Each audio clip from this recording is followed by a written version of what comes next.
Applause. Because now we are starting our seminar and first performer, first speaker, first guest, master of ceremony. Very nice man. I think that he will be the most, for me, the most inspirations and nice guy I've met him today. I think that for you he will be an inspiration for today, and he would like to share his knowledge, of course, for Bitcoin. There's Dascoin, CEO of Dascoin. You know what I'm saying? Who is it? Who will be? Who will be here? Huh? Who will be here now? You know? Michael? You are sure? Yes. Michael Mathias, it's a pleasure to welcome here on this stage the master of ceremony, the master of this event, the master of this knowledge, CEO of Dascoin.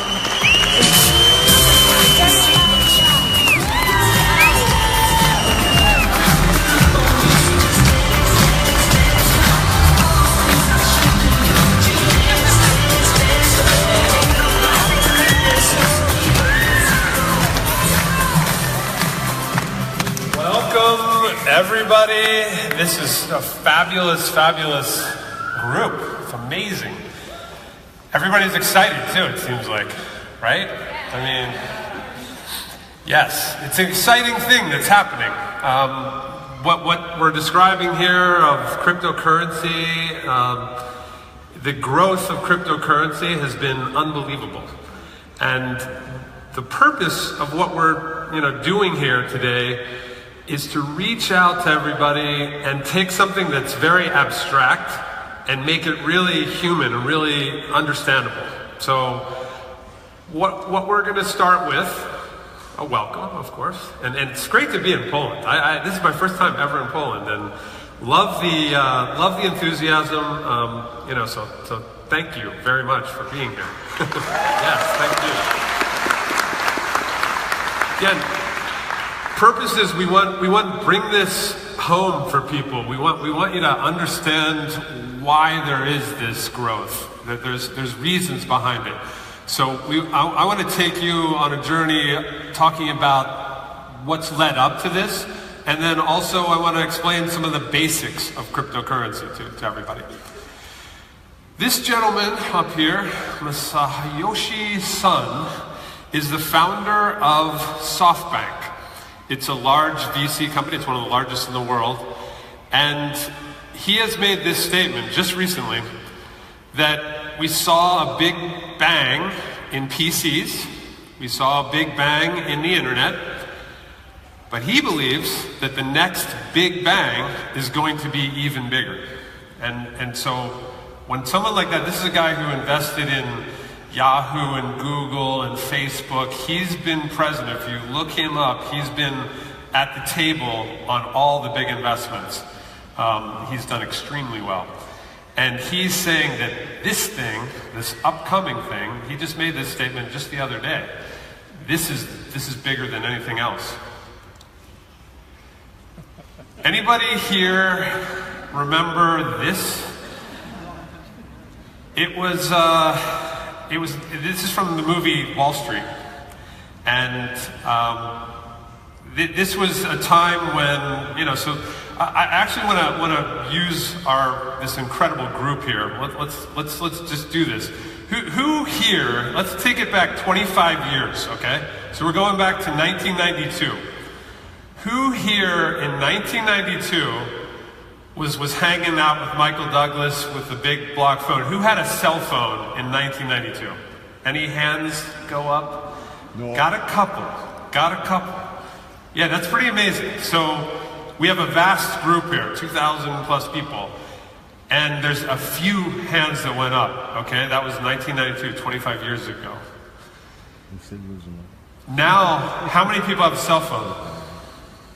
I think, how many people have two cell phones? It's like, I think that the penetration of this, so that's the cell phone penetration. Like, even in Africa and Central America, you're still close to 100%. 100% of people are, and then in Scandinavia, there's 1.4 mobile phones for every person. And so that's a paradigm shift, right? That like people were not carrying phones, and now they are. And that happened only in 25 years. So let's mark that in our minds. The digital revolution, if we go back, let's stay in 1992. Remember when, well, this is in 1992, the internet, you didn't even know about the internet, but there were some online services that were out there.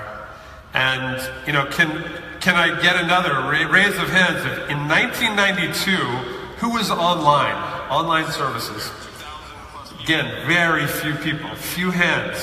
These are people that, because at that point, there was the idea, first of all, very few people had computers in general. And then the idea of somehow putting together a landline phone and your computer to get information, most people thought that was crazy. I mean, they didn't understand what you were talking about. And if you go back there, this is 1992, AOL, that ended up being very big, had 200,000 members.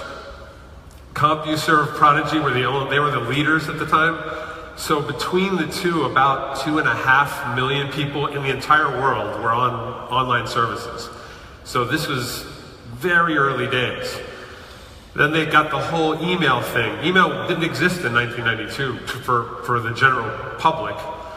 And they sent out all those CD-ROMs. So by 2000, there's 25 million subscribers. So there was an immense activity that happened between 92 and 2000 to where this company eventually bought the largest, or one of the largest, publishing companies in the world. AOL bought Time Warner. So I want to underscore that back in 92, there's double zeros for a couple years there because we're dealing in billions of people on this chart. So currently there's 3.7 billion people that are on the internet. Back in 92, it really didn't exist. By 1995, that was 16 million. And so that's barely showing up. It's showing up as double zeros on this. But do we see a trend that is pretty forceful, that gets to a point where, something happened, something changed. And now we're in a situation where 7.5 billion people, and 50% of those people are online. We've got 66% are using mobile phones. So, needless to say, everyone here has been affected by that. Your lives are changed. Very few people can get away on vacation anymore without having that phone attached to you in some way. That's part of the paradigm shift. That's part of the digital revolution. Now, money has also been changing, and money took a little while. There was a lot of, the digital revolution impacted a lot of industries, but money is money. It kind of is the big stack of chips at the table. It is the banker, and the banker doesn't move unless the banker wants to move. And so that's a change that's occurred. So if you go back, in the very early days, we were dealing with commodity money, where you had, some gold, or, we were trading shells back in the early days, but it then shifted to government-based money, where it was backed by the promises of government. But where we're going, and what's creating all the excitement, is that we are going to be using technology-based money. It is an inevitability. So when you have, and Anise has her first Bitcoin, which is fantastic. There's probably a number of people in here that have a Bitcoin, but there's very few. It reminds me a little bit of the number of hands that went up with the big block phone in 1992. So that's what we're talking about here. I want to connect that so that we can see history is repeating itself, and it's digital.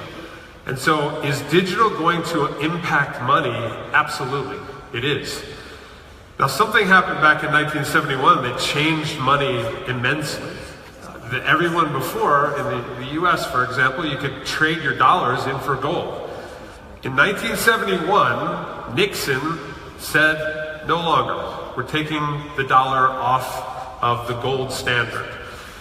So there was nothing backing the dollar anymore besides the government and its promises and its taxes. But is that a good strategy for our money? So the digital revolution is colliding with money, and it's changing our lives.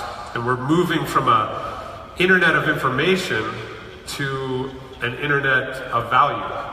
And there's some things that have made this possible, and that's what we're going to talk about. One of the biggest things that's made it possible is that the value is not always now in the commodity. The value is in how many people are connected into the system, how many people are connected into a platform. That is value in the new era of value. And so you'll see, everybody here most likely has had a Facebook account. I mean, let's do that game. Like Facebook, anybody? Anybody on Facebook? You know, it's pretty much everybody. There's $440 billion worth of value that's been created. It's vaulted into the top few handful of companies that are over 400 billion in the world. WeChat is 100 billion. LinkedIn 26.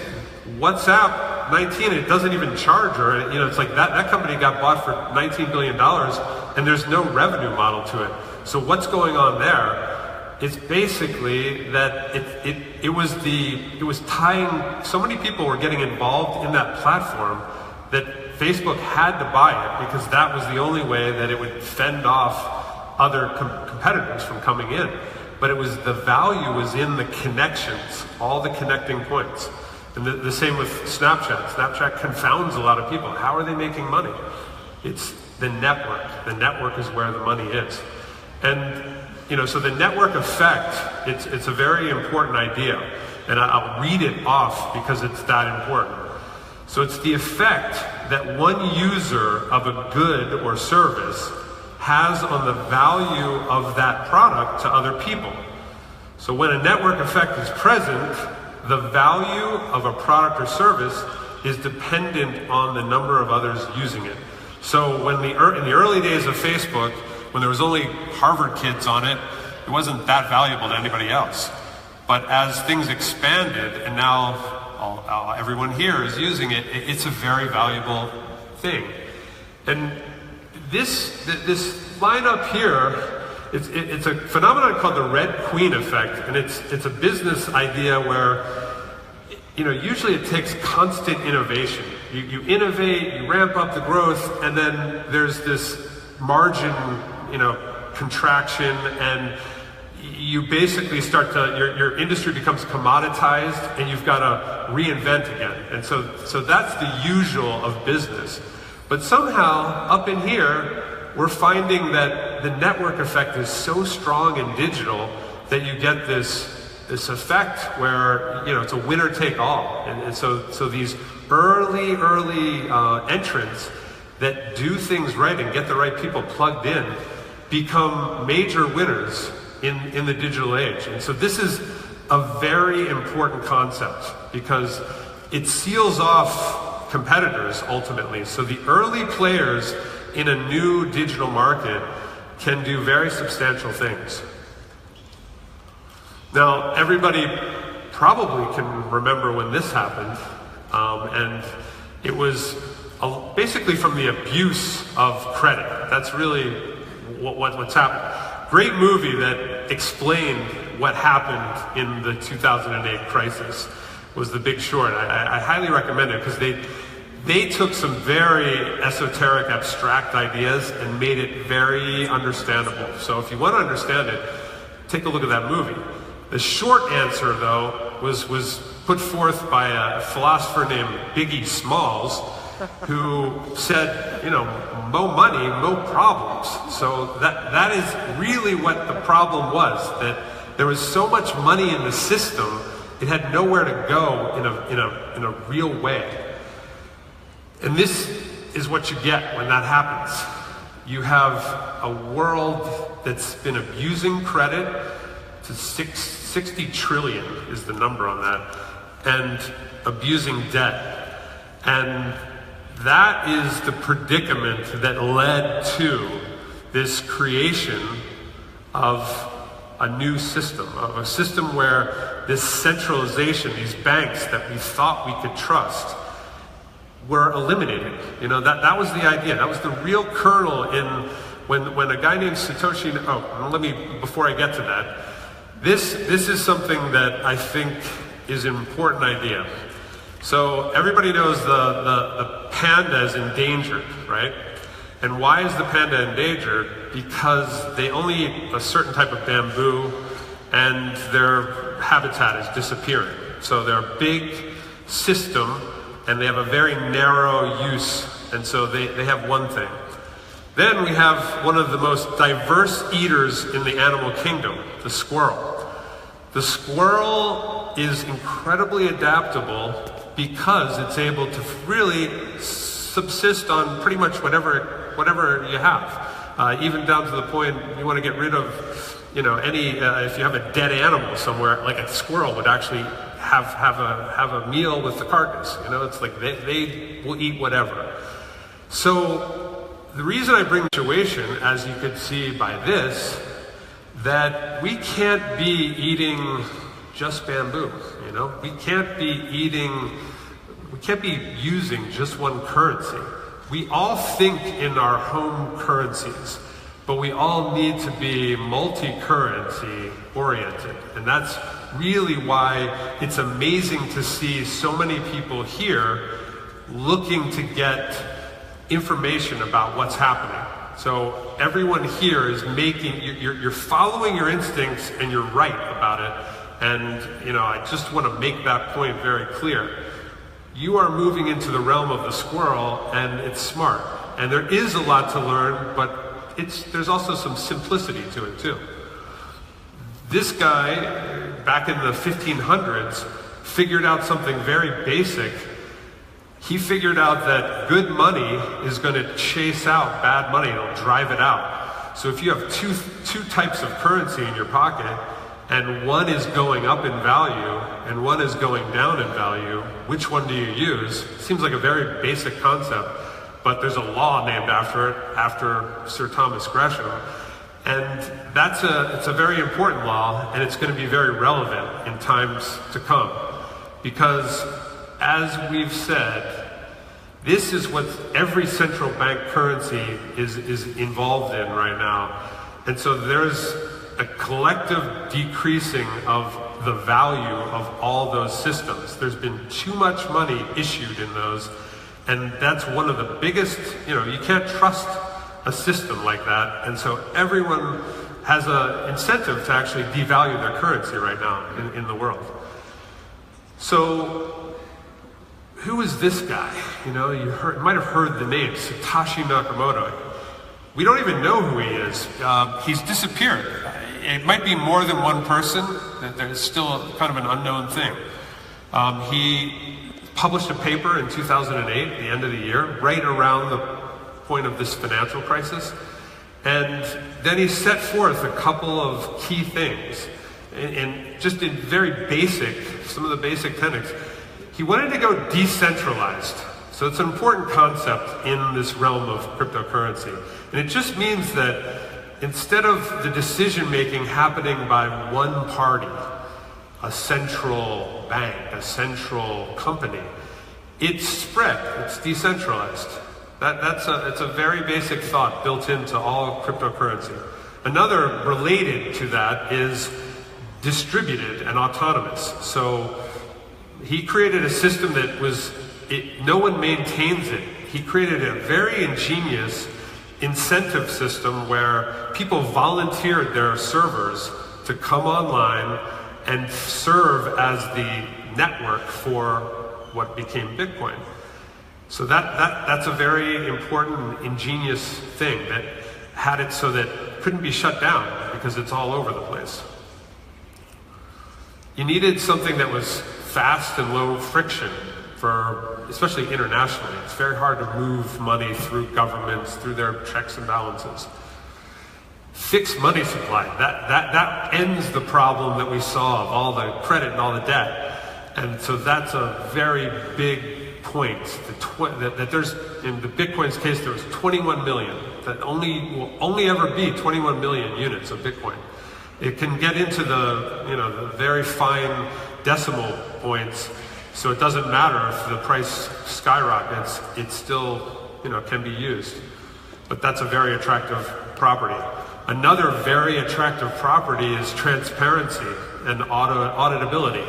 So the banks aren't showing what's going on behind their doors, and the governments are not telling exactly how much money is being printed. And they're pinning down the price of gold is actually being manipulated that's the canary in the coal mine that's being, it's been affected by the Midas touch. It's turned to gold, it's not operating the way it should be. And that's blinding the entire, there should be, with all that debt, with all that excessive credit, there should be inflation, and there curiously isn't, so something to be aware of. Finally, it needs to be a global system. That's what Bitcoin and now these other cryptocurrencies have become. So really, what's made that possible, two things. One is encryption, and encryption can sometimes be, that's the cryptic part. So it's not cryptic currency, like obscured or mysterious. It means that it's cryptographic, that's where the name comes from. And so cryptographic, I think that sometimes that sounds, kind of too difficult. But who in here has ever been a teenager? Any hands? Anybody ever been one? Okay. Think back. Actually, go beyond that. Go back to grade school. You were passing notes, with a friend, and you didn't want. You knew a teacher could intercept it. One of the other kids could intercept it. So you might have gotten smart. I mean, a lot of the guys, I don't think, did this as much as the girls did. They got little code language and little things so you could literally decide to write a message, and you could shift each letter from, instead of an A, you make it a D. And it becomes unreadable if everything goes in that. Yeah, you tell your friend, it's, we're 3 over, and he or she can understand it. That's cryptography. That's the essence. That's called a cipher, that three shift over.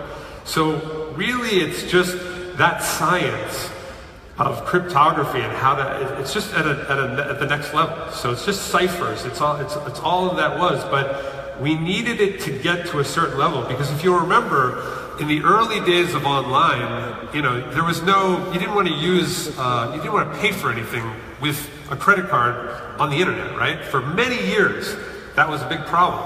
But most people now, and even pretty knowledgeable people, it's the encryption that's going on in the network itself that actually is pretty safe now. So that's an area that's very interesting and has made it possible. The next one is blockchain. And we're going to have another speaker up here that's going to get into more of what blockchain is. But it really is just a collective way of keeping a mutual ledger. Okay, it's keeping track of something in a mutual way. So if we were all, we had a system and we wanted to keep track of it. If one person was keeping track of, let's say we had a currency here. If one person is keeping track of it, there's not an incentive for them to be sometimes trustworthy. They can manipulate things. A central audit, that's what they call cooking the books. In many businesses, that's a central ledger. So central ledgers are not generally that strong. They're not very trustworthy because you don't know if they've been manipulated. And so all blockchain really is a system for eliminating the problems of counterfeiting and untruths. So it's just a system, just a protocol that keeps track of an entire system of wallets at once and randomly selects who gets to create the blocks of transactions. So they take a grouping of transactions, that's a block, and each of the, it would be as if each of us are the nodes in that network. Each one takes a turn, it's random, it's random what happens, and they keep track of it and publish it to everybody else. So there's no way for anyone to kind of fudge the numbers. That's the safety of that kind of a system. And if you think about it, the age of information, the internet of information, was all about copy and paste. You were sending email all over the place. It's this idea of eliminating the counterfeiting and the copying, because if you can copy a currency, a unit of currency, it's useless, right? You can double spend. That's been the big thing that we've been trying to solve in the whole realm of cryptography, was how do you get past the double spend? This system doesn't. And so it is a remarkable system. And people got excited about it when it started to take root. And it was created by very few people. And if you look in this section, from middle of 2010 to 2012, there was very little happening with Bitcoin. It was really these miners, are what they call, that are the nodes in the network. And they have computers, they've volunteered their computers into the network, and they're hoping to get paid by the system, rewarded when they get the chance to publish the block. That's basically how it works. And that was just quietly operating for about 2 years. Then people started to notice that this system made a lot of sense, and it started to attract more and more attention. And it got very inflated. People got too excited about it. And then it came crashing down. But it continued to start to rise. And this, take a look at that chart, and I want you to think back, and I want to show you a different chart that's somewhat similar. Where did it go? Hold on. Hold on. Oh, there it is. Okay. This chart is, if you look at this, this is 2000, and the NASDAQ composite is probably the index that is most in alignment with technology, with the developments of technology. And you can see that when the internet was developed in 94, in that realm, it was a huge growth. And then we got into that hard-charging, high-flying 1990s, late 90s, where people got too exuberant about a certain innovation. Came crashing down. But it didn't collapse. It continued to grow, and now it's growing.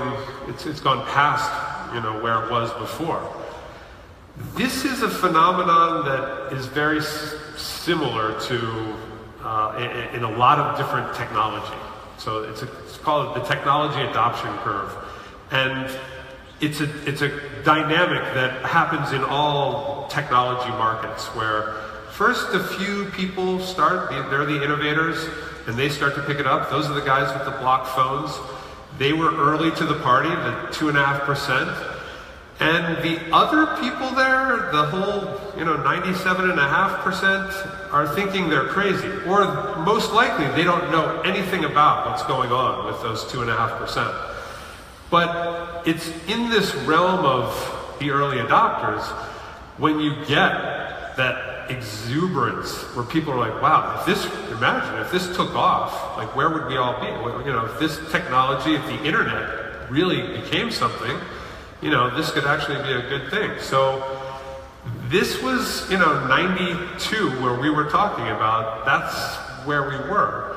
Now, a very famous guy in the industry likens right now to 1992 as it relates to cryptocurrency. So, if you missed your moment in the big run-up with with cell phones or with internet, you know, the moment is here, and it's a very interesting thing that's happening because everybody can participate in this. You know, there's a way to get involved in this, and that's where everyone here is in the right place to be exploring this, learning what's going on, because there's a real opportunity happening.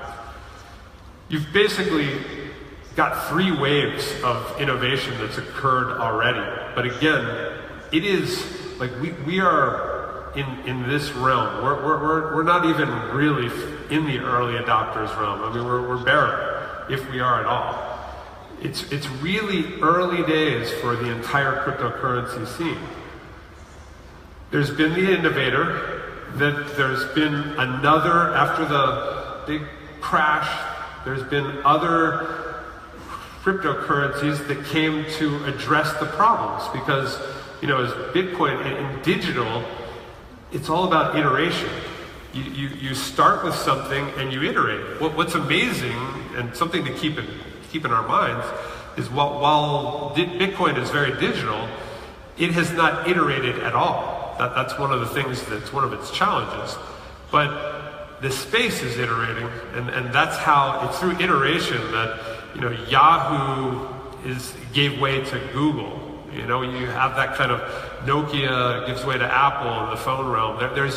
You have, you know, the whole MySpace to Facebook. You know, there's all these early innovators, and then there's the companies that perfect what they're doing, and that's iteration. That's just moving things along. And we're now getting to the point where even we have these things called initial coin offerings that are derivatives on top of the whole platform. So there's a platform, and they're derived from that platform, and we're going to get into that a little bit later on. But one point that I want to really leave with everybody is I want to establish a couple of the parameters for understanding this realm.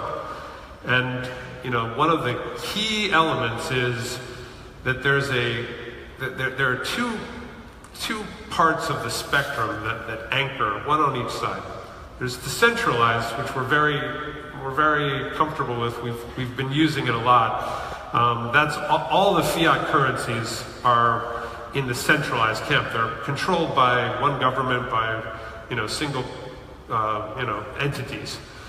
Then what this was the first time we got into decentralized, and that's where Bitcoin and a lot of the others are over in this decentralized realm. And, you know,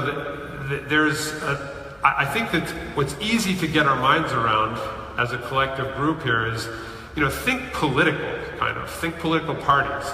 You know, there's the conservative, which is on the right, and they want to hold on to the power, you know, usually in those situations.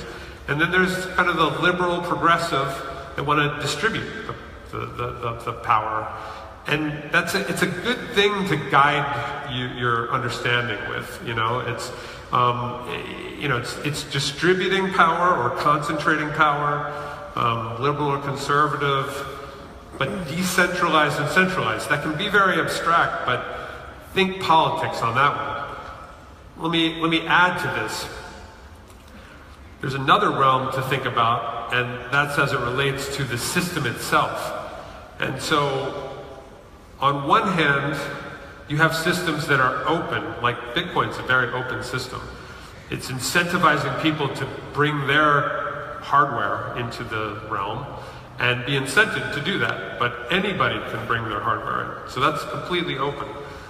And then there's systems called permissioned systems that basically want to just, you know, they want to be aware of who's coming to this system. They want to have some level of authorization happening before just they won't allow just anyone to come in. And so, you know, there's kind of the up-down. It shouldn't be interpreted as you know, the Christio belief, heaven and hell. That's not what it is. You know, it's like, you know, I know that hell is open to everybody, but, you know, and the gates are up at the top there, but this is, you know, it's actually a very easy way to just kind of ground the concepts, and so on this journey that everyone is on here, that's an important factor. You want to be armed with just some of the right thoughts about how to make sense of all this. You know, how to work through this information.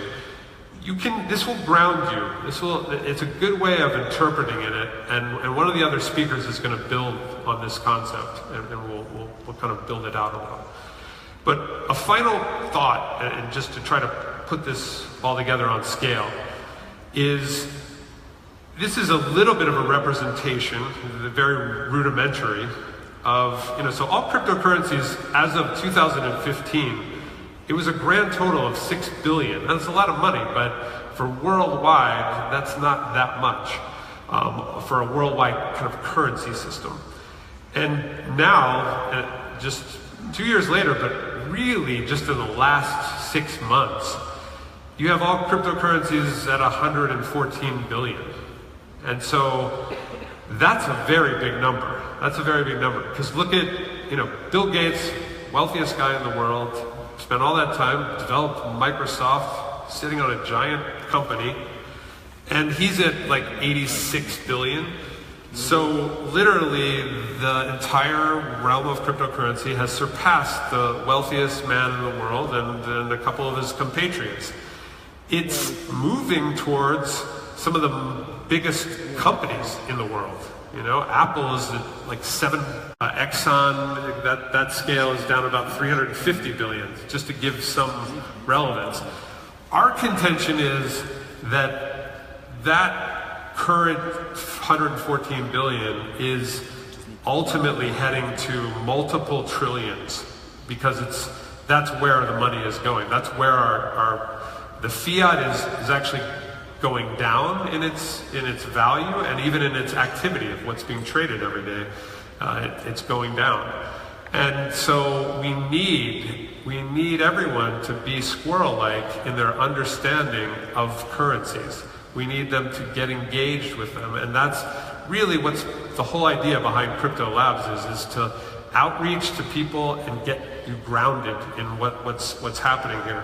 Because ultimately, even, you know, that last block there's like 5 trillion. That's a 5 trillion block, to give you some sense of scale. And that is how much money is in the world of coins and paper type of money. And that is ultimately going to be going away. I mean, there's 60 plus coming on to 70 trillion in actual money supply, but coins and paper are disappearing, and in its place is the cryptocurrencies are coming, and they're here to stay. And I really do applaud everyone here for coming here, for spending your time to get immersed in this and get grounded in some of the concepts, because it will affect everyone's lives here. And this is a path to prosperity through these cryptocurrencies. So thank you very much, and lots of other great speakers.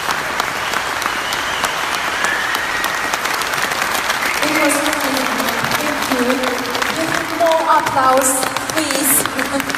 Thank you for sharing with us your vision and passion.